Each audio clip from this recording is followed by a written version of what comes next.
how the Fed is collapsing the U.S. economy.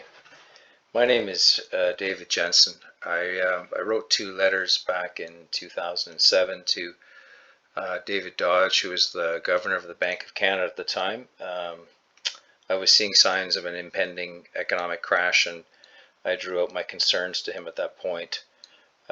He was a resident scholar at UBC when I did my MBA, and I'd gotten to know him, and as a consequence I wrote those 2 letters, and today I'm seeing the same signs of an impending crash here, and I've put together these 10 slides that follow, and I hope that you find them of help.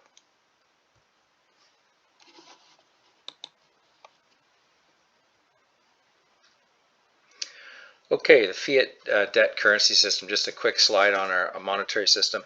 So our monetary system is a fiat debt system. It is not a money system. Money requires one of the elements that Aristotle identified for a item to be money was it had to have intrinsic value, and our currency certainly doesn't have that. It is fiat currency, and it is created from thin air by government fiat or dictate. The vast majority of the monetary units that we use, or the currency that we use, were created as bank loans, and they are banks do not lend out money; they create money and credit it into account. These are double entry bookkeeping system, and create the money. Until the Fed started QE in 2008, after which they grossly expanded the U.S. money stock. The primary source of monetary creation was bank loans. Inflation, the classic definition of inflation was an increase in the monetary stock, which is the amount of money or currency that's outstanding. And the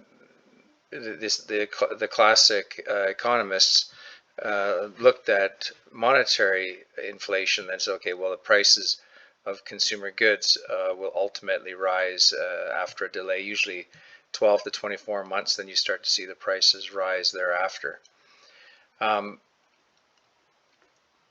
So if you double the outstanding amount of currency, you'll eventually double the amount of the prices of goods in the economy. It takes time, as I noted, but with time you see the prices move up.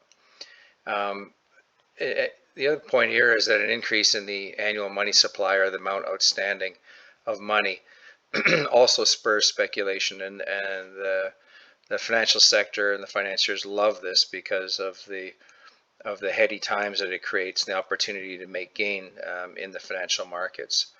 So recently we've redefined our definition of inflation to be an increase in a basket of consumer goods, or the consumer price index, or the CPI, and that's the definition that we go with today. Now, the Boskin Commission, just a quick note here, Eric Weinstein did a presentation, a discussion with Joe Rogan a couple of years ago about what happened at the Boskin Commission in the mid-90s and how they rigged the rate of inflation that was calculated. But in essence, the Boskin Commission artificially lowered the inflation rate, and we've had numerous things such as hedonics, substitution effect, a number of other methods, arithmetic versus geometric weighting, in the CPI basket of goods to determine what the inflation rate is. But fair enough to say that what we're hearing in terms of what the inflation rate is these days is understating, and in some cases grossly understating what the inflation rate is. I'm going to go to our next slide here showing the Truflation. This is an online app, and they use a blockchain tool. They track 3,000 prices on a daily basis and give you an up-to-date measure of inflation. Their inflation measure is showing 10.9%.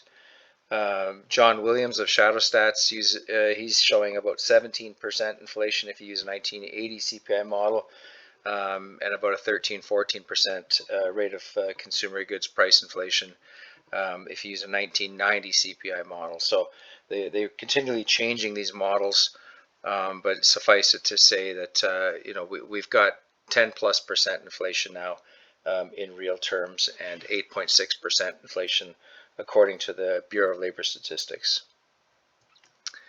Okay, this slide looks at the money supply, shows two measures. One is M2, which is an aggregate. There have historically been three primary ones, M1, M2, M3, and some other minor ones. But M2 is the one that is currently followed the most closely. And then there's also what's called the TMS, or the true money supply. And that the TMS is a measure developed by Murray Rothbard and Joseph Salerno. Did some follow-up work on it. And I think the TMS measure is the most accurate. What you're trying to do is you're trying to identify the elements in the monetary system which are used to settle transactions to make final payment. And the TMS measure appears to be the most valid.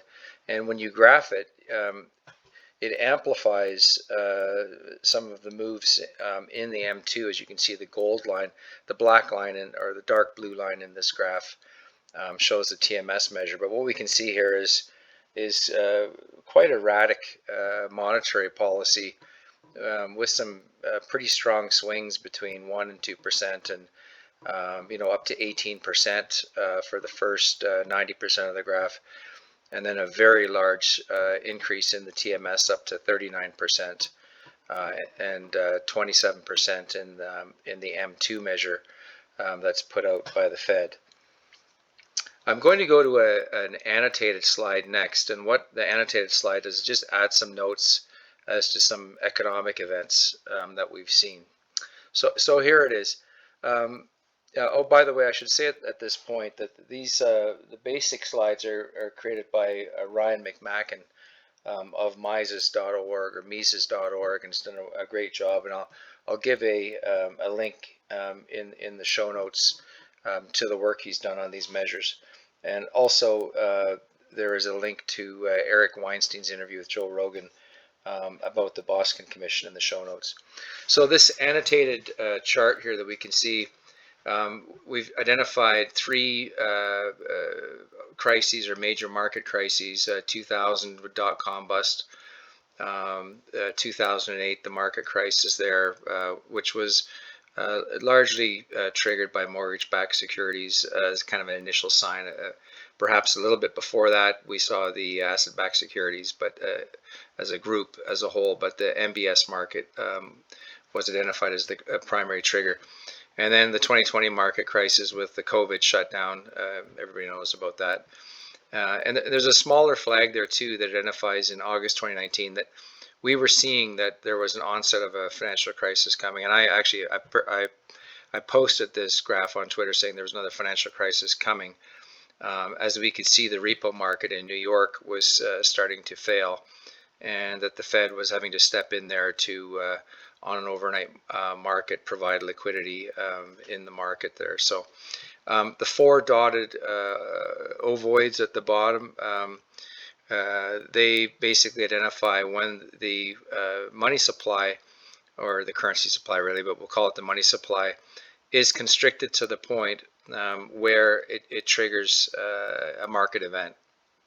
And then typically the Fed responds to that by juicing the markets, to use the vernacular, but greatly increasing the money supply to try to re-stimulate the markets again. But when we look at these contractions and the expansions, they aren't. The Fed hasn't had a steady hand at the tiller by any means over the years, and why that is, it's very difficult to say.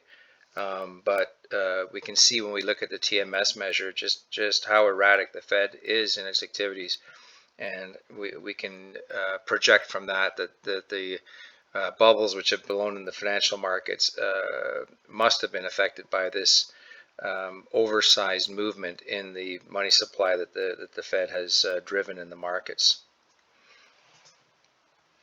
Going to move now to another slide which basically steps back and takes a big look. Now, don't let this overwhelm you, but there's four primary measures on here, and I'll just walk through them systematically.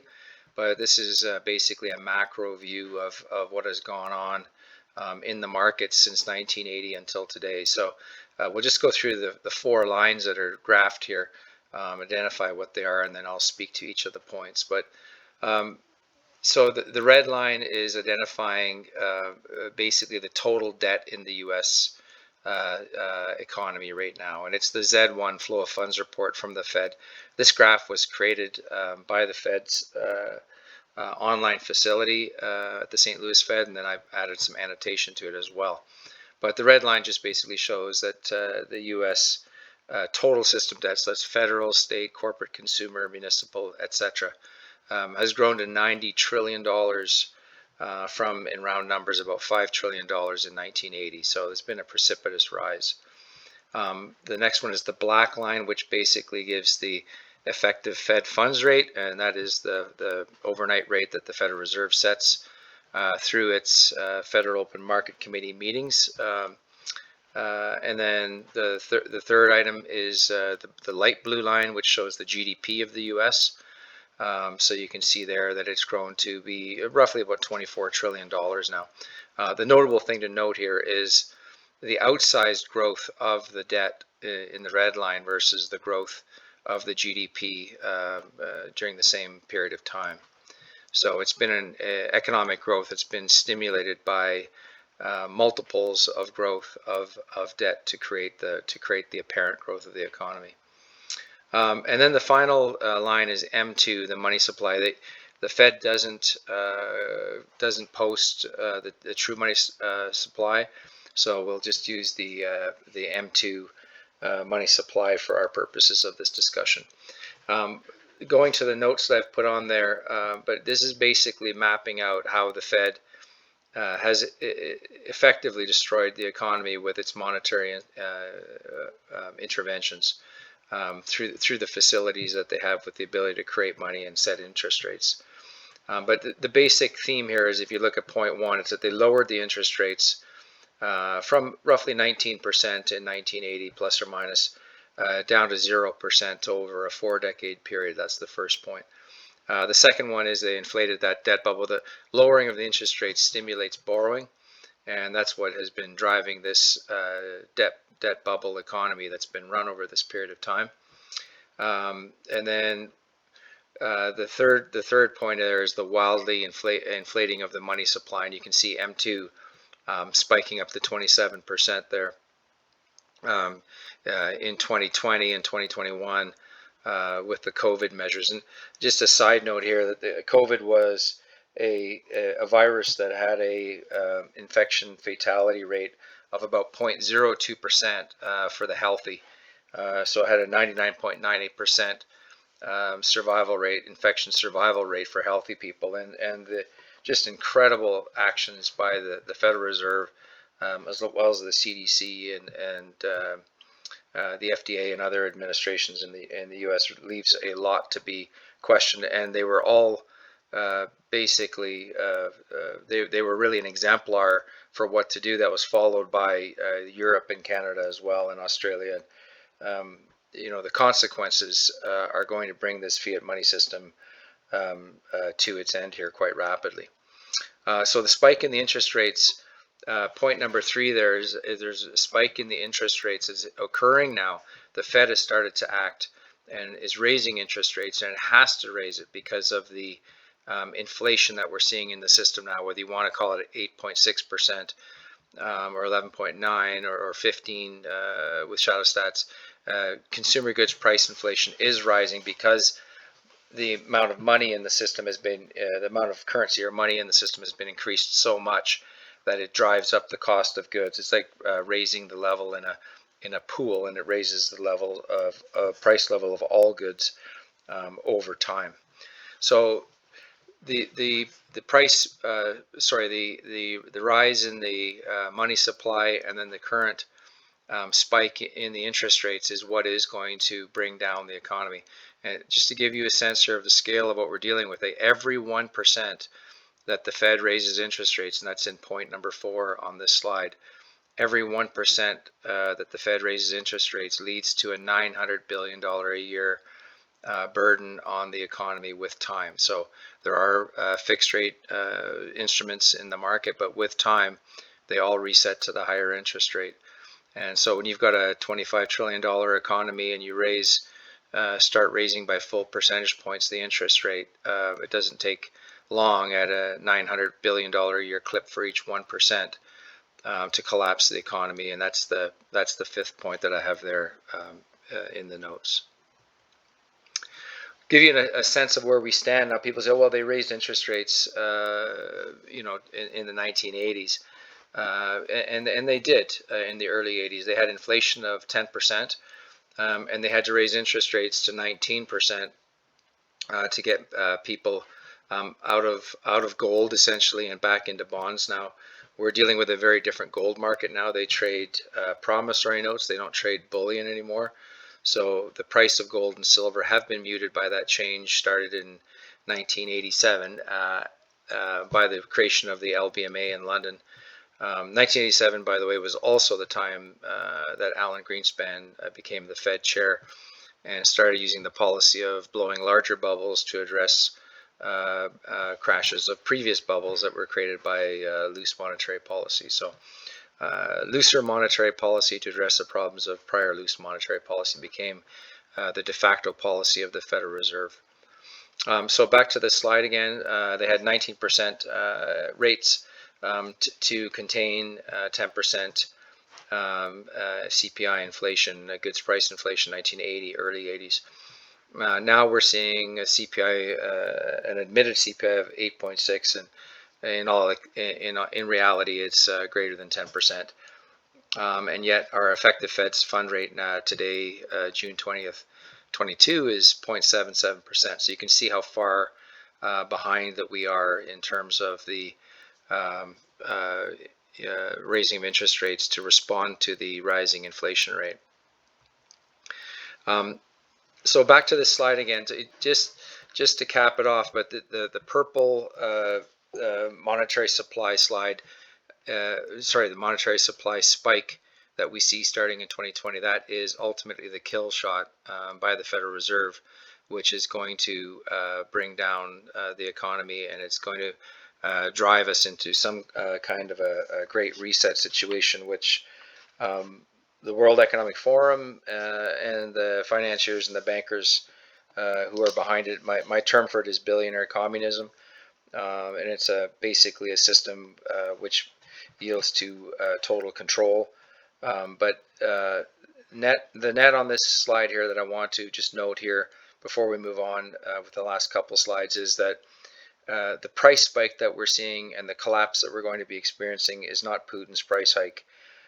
It has to do with the Federal Reserve's actions and the federal government's actions by this government central planners. So today, after decades and decades of increasingly loose monetary policy, the economy is completely addicted to debt. The wild monetary policy is driving today's price inflation. And a material move in interest rates higher is going to drive a global debt default and a dislocation economically and societally as well. Now the solution, the central planners who work according to the wishes of the people in the financial industry. One quick note here is that the Federal Open Market Committee of the Fed, which sets interest rates, has a permanent seat on it from the New York Fed, and the New York Fed is the monetary center. These are the money center banks in the U.S., and they are the most influential in driving monetary policy. So, the interests of Wall Street and the financial industry are well heard by the Fed, and there's a revolving door between the regulators, in air quotes, if you want to call them regulators, and the financial industry from which they come and from which they return. But we now have precipitated a global crash. All the central banks have followed the same policy. First, in terms of the incredibly unwise, loose monetary policy went on for decades, with the growth of the monetary aggregates to by levels that far outstripped any real GDP growth. So when you've got GDP growth at the same time you've got debt growth that is multiples of what the GDP growth is, you know that the GDP growth is not a real thing, not a real artifact. So now we have the central planners proposing central bank digital currency, and what that allows is basically total control of the monetary system and citizens as well, because citizens are unable to withdraw currency from bank accounts with a digital currency. There are no bills that you can put in your hand to use to make your purchases. And as we've seen in China, they're using a social credit system, and that's what they're starting to implement that in the UK putatively to deal with issues with climate and with health. But the bottom line here is a digital, after the central planners have created a complete collapse, now they're going to seize more power, or they wish to seize more power through a all digital monetary system to give the central planners even more control. The real solution is a decentralized gold and silver money system where transactions occur between citizens and participants in the economy overall, and that they're not run by central planners who blow bubbles and collapse the economy with really sickening frequency over time. So I think what we're going to see here is a parallel economy that starts up as citizens recognize the complete chaos that's been created by the central planners, both in government and in the central banks. One note here is that Dr. Antony Mueller deals with the capital-based capital-based economic analysis, macro analysis.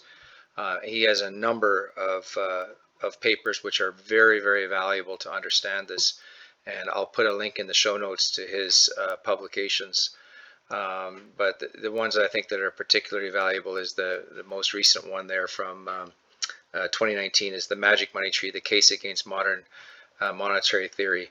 And then also his 2016 paper there, the capital-based credit cycle analysis, where he looks at how trying to create growth with fiat debt inevitably leads to collapse, because you end up over-consuming or consuming more than your productive output of your economy is. I'm trying to put this in as few words as possible, but with a real monetary system, where the assets have intrinsic value like gold or silver, if you try to consume more, you first have to increase the capital output of your economy. And with a fiat money system, they get that backwards, where they create debt from nothing and consume before the productive capacity of the economy is increased. And Dr. Mueller very, very well shows how these policies lead to collapse. These are the references, and as I said, I will put the references in the show notes. Thank you very much for your time, and I hope you found these slides useful.